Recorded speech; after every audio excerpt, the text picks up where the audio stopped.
R, Python, MATLAB, SPSS, Tableau гэх мэт програмуудыг сонссноо. Эдгээр програмуудын гол ашиглагдж байгаа хэлбэр нь статистик боловсруулалт юм.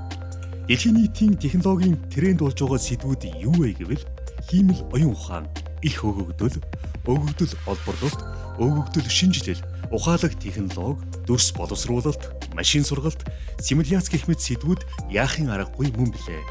Статистикийн мэргэжил нь амьдрал практик болон шинжилгээ ухааны бүхий салбарт хэрэглэгддэг хамгийн универсал мэргэжил юм.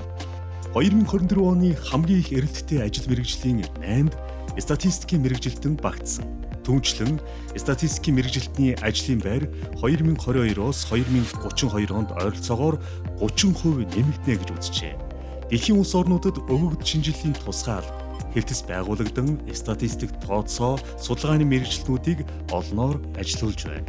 Сонирхолтой жишээ татахад хамгийн анхны статистикийн тооцоог манай эртний өмнөх 450 онд хаан жилийн дундаж хугацааг тооцох зорилгоор дундажлан тооцож байжээ.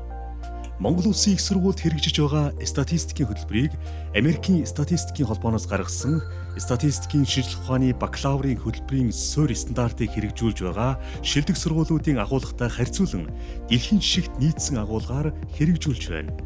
Судлаач, эрдэм шинжилгээний ажилтан, их сургуулийн багш, өгөгдлийн шинжээч, хөрөнгийн зах зээл, эрсдэл, санхүүгийн шинжээч, бизнесийн эдийн засгийн статистикч, эрүүл мэндийн статистикч, төрөх хувийн хвшлийн байгууллагуудад шинжээч мэргэжлүүдээр ажиллана.